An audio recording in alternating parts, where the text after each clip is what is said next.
Please, Bones, no more flashbacks. I think I'm traumatized after this episode. Welcome back to another My Hero Academia anime versus manga comparison video. Today we will be going over Season 5, Episode 105 of the My Hero Academia anime. As always, we will be seeing what was changed, or how much was changed, removed, or perhaps done better from the manga to anime adaptation. Now, Episode 105 is titled The Hellish Todoroki Family, which is the same title as Chapter 249. To start things off, Episode 105 opens with a small time skip to 1 week later after Episode 103 and picks up on page 5 of Chapter 249 when Endeavor stops a thief from stealing a man's briefcase. Now here we already have our first change from the manga, since the whole section where we see Endeavor stopping the thief was supposed to take place after Todoroki, Bakugo, and Deku wake up at Endeavor's agency and are getting pumped up to try and surpass Endeavor for the day. Besides the rearrangement of this section in the episode, the anime adds in a ton of scenes of the man leaving a store, the thief waiting and picking the man as his target to rob, as well as the man yelling for someone to call a hero when the thief steals his briefcase. Another scene that was added in right after was the trio reacting to the man yelling for someone to call a hero. For a big detail that was removed from the anime that doesn't make a whole lot of sense is that when the traffic light boys are running to go help the man, Todoroki isn't using his fire to boost his speed like he did back in episode 103 and in the manga. Hopefully this is something that does get fixed in the Blu-ray release, because this really makes it look like Todoroki hasn't learned anything or just isn't properly training. I really don't know how Bones failed to add in him using his flames. For some dialogue changes, when Endeavor takes down the thief, Todoroki is given some dialogue saying we were the ones who saw him first. For Bakugo, his line was changed up just a bit. In the manga, he says you think he'd get tired of showing off by now, and in the anime he says he beat us again, damn it. I definitely prefer Bakugo's line in the manga since it feels like the most Bakugo thing he could say at the moment, and you can really feel how frustrated he is too in the manga. After Endeavor tells the man to be careful, the anime changes this scene up a ton. Originally in the manga, right after he gives the man back his briefcase, he thinks back to Fuyumi calling him, and then they all go to his house for dinner. But since the episode rearranged the order of scenes and the phone call with Fuyumi hasn't happened yet, we instead have some anime only editions where Endeavor gets a dispatch on a hit and run. He then tells the boys to head back to the agency to rest up for tomorrow so that their fatigue won't carry over to the next day, as he will be on patrol for a little bit longer. Deku then has a flashback, and we then get some added thoughts for Deku as he says to himself, it's not like I think I can catch up to him right away, but I'm not giving up, little by little, one at a time. Continuing the anime only editions, after this Endeavor comes back to the agency finishing his patrol and tells Burnin that he will be resting for a while. In his office he sees the Meta Liberation War book, which reminds him of the looming threat that is the Paranormal Liberation Front. Then we finally go back to adapting the source material, with Endeavor getting a call from Fuyumi inviting them all to dinner. Now, since this scene was supposed to take place in the morning before Endeavor, Bakugo, Todoroki, and Deku went on patrol and dealt with the briefcase thief, the call in the anime takes place at night, and the date for the dinner was moved to a Saturday instead of the dinner taking place on the same day of the call. When Endeavor is recalling his dream of his family at the dinner table, the anime removes Todoroki laughing at the dinner table, which is definitely a huge missed opportunity right there. Natsu's shirt is also missing a big stripe across his chest. For some added detail to the scene, we see exactly what is on the dinner table, and the dinner table has a little extra food on it compared to the manga. The anime does add in 2 extra scenes of Fuyumi drinking some tea and Shoto slurping up some cold soba noodles. After this we get a flashback to Endeavor training Shoto as a kid and Rei trying to stop him. Now, this was originally a scene that was shown during the Deku vs Todoroki fight in the sports festival, but for this episode the anime expands on this scene by showing Endeavor sending Rei to the Shadow Realm. And I'm not going to lie, it was so unintentionally funny because of how dramatic it was when she flew back. It honestly caught me off guard and I laughed so hard the first time I saw the episode. To me, I feel the manga and season 2 really handled this scene a lot better because the confrontation happens off screen and it felt a lot more serious without it being too dramatic. Definitely the added context did not do this scene justice in my opinion. To continue Endeavor's flashback heavy moment, we get an anime only scene showing Fuyumi talking to a pre-Kyushu Endeavor about Shoto visiting Rei in the hospital. I really like this flashback since it does give us a little more insight on how Fuyumi helped Endeavor by keeping him updated on Todoroki and Rei. It's honestly a sweet little moment. After we finally get past all of those flashbacks, the anime adds in Endeavor being called for an emergency and he heads back out. After this, the anime adds in a scene of Deku's alarm going off, waking him up for the day. Also, for some added detail, when we see the heroes walking down the hall, Deku stops when he sees Bakugo and runs to catch up to him. It's a nice little detail. For a little detail removed, I swear you can't get one or the other with this anime. The scratches and scuffs on the trio's bodies and suits aren't noticeable until Burnin notices them, but in the manga, if you look carefully, you can see most of the scratches on their suits and bodies before Burnin notices them. When Bakugo yells at Todoroki about him being the one who got close, Bakugo's mask is still on his head, unlike in the manga. For more anime only additions, the anime adds in Endeavor telling the gang that they will be heading out with him, and just like in the beginning of the episode when we see Todoroki, Bakugo, and Deku trying to catch up with Endeavor, the anime removes Todoroki using his flames to boost his speed again. After Endeavor tells them how they still need to work on their parallel processing, the anime gives us a little anime only montage of Endeavor saving people and stopping crime, while also teaching the boys that the more experience they get, the more accurate they will be on being able to spot something bad happening or going to happen, whether it be a crime or an accident. Endeavor wanting them to show him that they can surpass their past selves is really cool. The man really has come a long way since his debut. After the montage, we see that the trio are exhausted and are bummed out that they couldn't beat Endeavor in handling an incident first. The anime then finally goes back to adapting the source material, with Endeavor recalling his conversation with Fuyumi and takes the squad home for dinner. When Fuyumi greets them, the anime adds in Deku thanking her for going out of her way to invite them. She even knew who Deku was because she saw their fight during the sports festival on TV. At dinner, everyone gets reintroduced to each other, and the anime even adds in Natsu already looking uncomfortable with Endeavor at the dinner table, which Deku notices, making it a little awkward. This was definitely a welcome addition to the scene since it builds up that awkwardness we get when we see the Todorokis being together in a family setting. Also, shout out to Bones for adding in a little scene of Deku hyping up Fuyumi's cooking because it sounds and looks like it busts. For a small detail removed, Todoroki's reaction to Natsu cooking was changed, with him looking a lot less shocked. When things start to really get awkward at the dinner table and Natsu excuses himself from the table, the anime removes a scene where Deku and Bakugo are both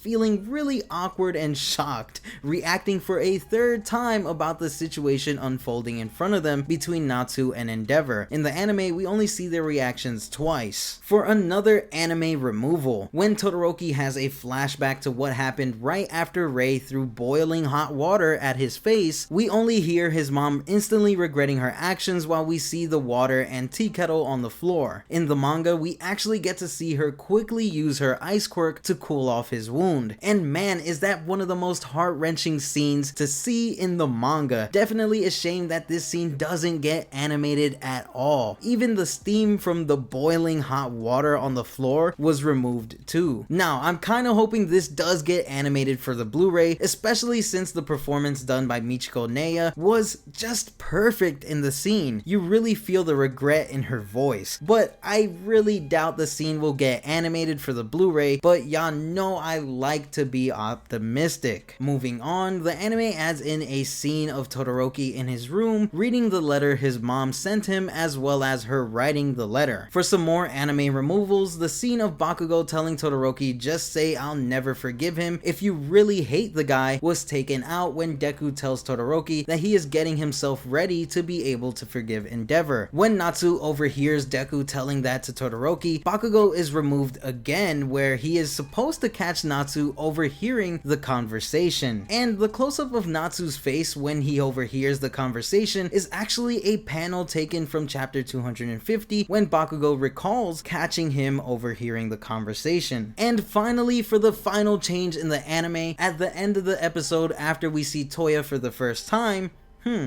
that must be important. The anime gives us an anime-only scene of the villain ending being released from prison a few days earlier, and him seeing a news report talking about Endeavor, with him giving a creepy smile ending the episode, which to me is a welcome change since we never get to see him being released from prison in the manga. Now, episode 105 covers only one chapter. Yeah, you heard me right. I said one chapter was covered in this episode. That chapter being chapter 249, with of course the final page of chapter 248 being adapted, as well as the one panel of Natsu in chapter 250. Now, my biggest problem with the episode is the excessive padding and insane amount of flashbacks. This probably wouldn't have been an issue if they hadn't rearranged the briefcase thief scene to be the first thing that happened in the episode. Things would have flown just as nice, if not better, if the scene wasn't moved. But the flashbacks are what really killed me this episode. I think I might be traumatized from all of those flashbacks, though I did enjoy the flashback of Fuyumi talking to Endeavor, since it did provide something new. Let me know in the comment section below your thoughts on the changes made in episode 105. Are you nervous about the My Villain Academia arc still? Are you hoping for the Rei scene to get animated for the Blu-ray release like I am? Let me know everything in the comment section below. With that said, thank you for watching another My Hero Academia anime versus manga comparison video. If you enjoyed the video, then be sure to Detroit smash that like button below, and don't forget to share this video with your friends. If you are new to the channel and you want to see more My Hero Academia content, then be sure to subscribe to the channel with notifications turned on to join the Todoroki Hero Academia to become my hero. Doing all of this really does help the channel out a lot, and it's always appreciated. Remember to stay plus ultra, and I'll see you guys in the next one. Peace.